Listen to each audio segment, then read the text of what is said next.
నమస్తే, welcome to star truck. మనతో పాటుగా ఉన్నారు neuro psychological therapist, astrologer and numerologist Madhavi గారు ఉన్నారు.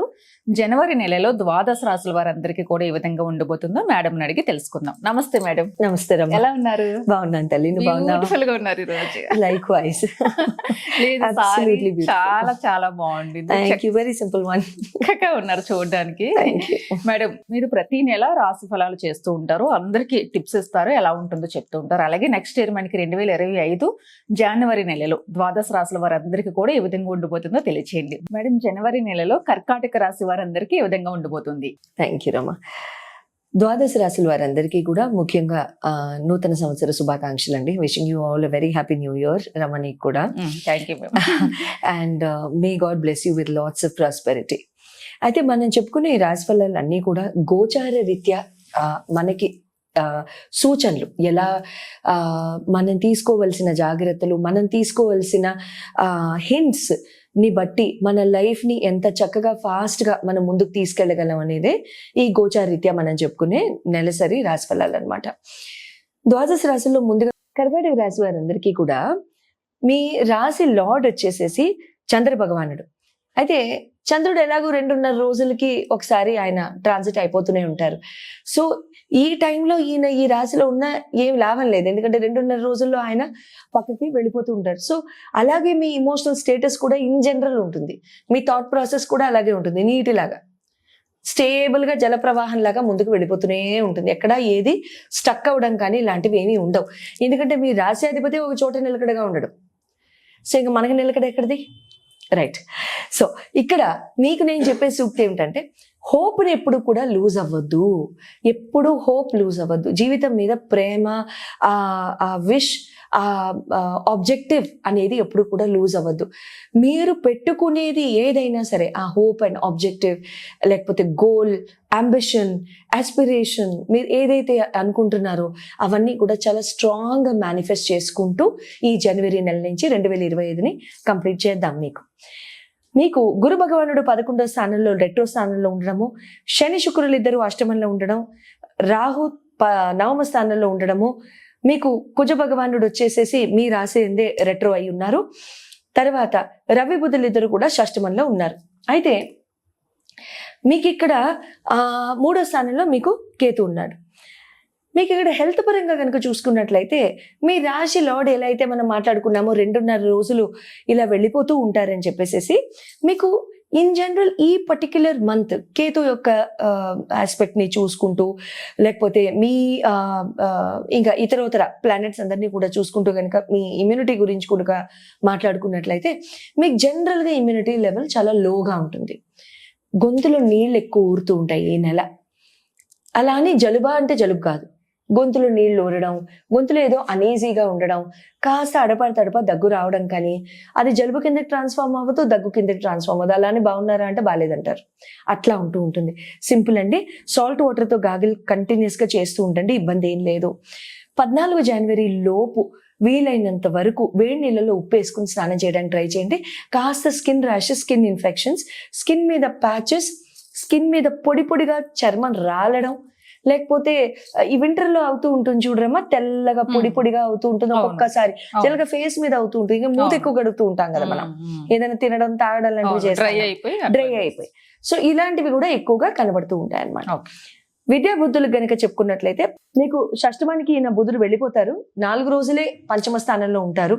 But at the same time అయినా సరే మీకు ఇక్కడ ఏముంటుందంటే, కాస్త అంటే ఎవరైనా ఒక మంచి సూక్తి చెప్తే కాస్త కోపం వస్తుంది, సూచన ఏమన్నా ఇస్తే కాస్త కోపం వస్తుంది. నాకు తెలీదా, నువ్వు చెప్పాలా అనిపిస్తుంది. లేకపోతే కాస్త కోపం ఎక్కువ అవుతూ ఉంటుంది అనమాట. ఎడ్యుకేషన్, చదువు, ఇది చదువు, ఈ చాప్టర్ ఫస్ట్ చదువు, ఈ ఆన్సర్ కష్టం కదా, నాన్న పక్కన కూర్చొని చదివితే ముందు నువ్వు చదువు అని పుస్తకం ఇవ్వాలనిపిస్తుంది.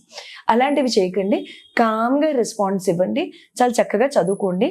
21 జనవరి తర్వాత ఈ ఇరిటబుల్ ఫీలింగ్ ఏదైతే ఉంటుందో విద్యా బుద్ధుల్లో, అబ్బా ఇప్పుడు చదవాలా, ఎంత చదివినా బుర్రకి ఎక్కట్లేదు, ఇలాంటివన్నీ ఆటోమేటిక్గా తప్పిపోతాయి. ప్రేమ వ్యవహారాలు కనుక వచ్చినట్లయితే, కుజ భగవానుడు స్థానం మీకు మీ రాశి అందే ఎట్లయినా నీచపడిపోయే ఉంటారు కాబట్టి కుజుడు కర్కాటకంలో. అయినా సరే మీకు వైబ్స్ అనేవి చాలా మంచిగా వస్తూ ఉంటాయి. అంటే మీ మెంటల్ సెల్ఫ్ చాలా క్లియర్గా ఉంటుంది. పొజెసివ్నెస్ చాలా బాగా పెరుగుతుంది. మెంటల్ సెల్ఫ్ చాలా క్లియర్గా ఉంటుంది. ఎట్టి పరిస్థితుల్లోనూ మీ మెంటల్ సెల్ఫ్లో ఏమవుతుందంటే ఈ చాలా స్ట్రెంగ్థెన్డ్గా ఉండడం, నా మనిషి అనే ఆ రాగాలు అనుభవించడం, ఇలాంటివన్నీ కాన్ఫిడెన్స్ లెవెల్ బాగుండడం ఇలాంటివి జరుగుతూ ఉంటాయి. ఇక్కడ పోస్ట్ 21 జనవరి తర్వాత మీకు ఏమవుతుందంటే కాస్త ఫైటింగ్స్ మొదలవుతాయి అన్నమాట. చిన్న ఫైట్లు కానీ, చిన్న ఆర్గ్యుమెంట్స్ కానీ, చిన్న ఇరిటేషన్లు కానీ ఇలాంటివి మొదలవుతూ ఉంటాయి. చెయ్యకండి. వైవాహిక జీవితానికి వచ్చినట్లయితే మీకు సప్తమాధిపతి మీకు శని అవుతారు కాబట్టి మీకు శని శుక్రుడితో కలిసి ఉండడం, కుజ భగవానుడు శనిని యాస్పెక్ట్ చేయడం, శని కుజుడిని యాస్పెక్ట్ చేయడం, కాస్త ఫైట్స్ ఆర్గ్యుమెంట్స్ లాంటివి అవుతూ ఉంటాయండి. ఎవ్వరూ తప్పించుకోలేరు దీన్ని. కుజ శనుల ఆస్పెక్ట్ ఎవరూ తప్పించుకోలేరు. ఇన్ఫాక్ట్ నాకు అయింది మొన్న. అసలు ఇప్పుడు నేను ఎవరి మీద పోట్లాడను, అలాంటిది కుజుడు శనిని ఆస్పెక్ట్ చేసి ఆ రోజు నా గోచారంలో కుజ శనులు ఇద్దరు కలిసి ఉన్నారు. ఆ రోజు రమ కూడా ప్రత్యక్ష సాక్షి అవుతుంది.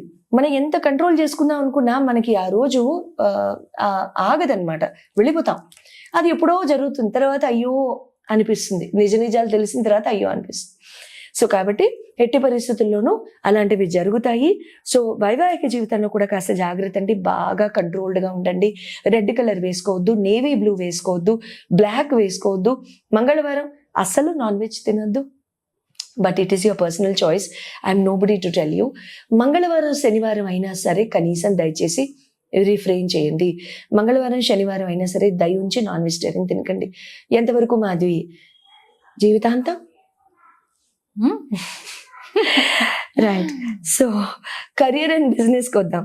భాగ్యస్థానాన్ని దశమ స్థానాన్ని చూస్తాం కాబట్టి ఇక్కడ గురు భగవానుడు కూడా మీకు 11వ స్థానంలో ఉన్నారు కాబట్టి మంచిదే. చాలా చక్కగా ఉత్తేజంగా సాగుతుండొచ్చు. మొన్న ఆల్మోస్ట్ మే 2వ తారీఖు నుంచి 2024 మే 2 నుంచి మీ కర్కాటకం వాళ్ళకి కాస్త మిమ్మల్ని జనం మెచ్చుకోవడం, కాస్త మీ కిరీటాలు పెట్టడం, కాస్త దండలు వేయడం ఇలాంటివి చేస్తూ ఉండుండొచ్చు. మంచిదే, ఇబ్బంది ఏం లేదు. కాకపోతే ఏంటంటే కాస్త స్లో అయ్యారా అక్టోబర్ 12 తర్వాత? నిజం చెప్పండి, స్లో అయ్యే ఉంటారు. పర్వాలేదు, మళ్ళీ ఫిబ్రవరి 4 నుంచి పుంజుకుంటారు. అయితే రాహు ఇక్కడ కూడా మీకు 9వ స్థానంలో కలిసి ఉండడం కూడా మీకు మంచిదే.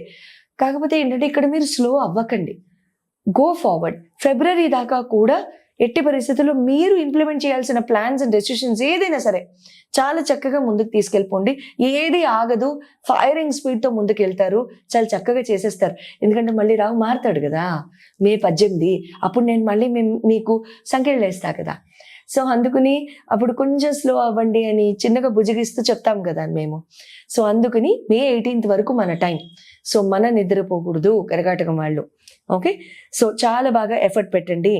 ఇంకా 24 జనవరి లోపు కూడా అన్నీ బాగున్నాయండి. కొత్త జాబ్స్కి ట్రై చేసే వాళ్ళు కూడా చక్కగా ట్రై చేయండి. కుజ భగవానుడి యొక్క నవగ్రహ స్తోత్రాన్ని 108 సార్లు ప్రతిరోజు ఎప్పటి వరకు 24 జనవరి వరకు హనుమాన్ చాలీస్ చదవండి. పక్షులకి దాన వేస్తూ ఉండండి. ఏదైనా సరే నానబెట్టి అయినా వేయండి, లేదా పచ్చి దినుసులైనా ఏదైనా వేయండి. మట్టిలో వేయకండి, మట్టి కూడా తింటాయి అవి. ప్లీజ్ ప్లేట్లోనో ఎక్కడో పేపర్ ప్లేట్లోనో పెట్టండి. Yeah, thank you.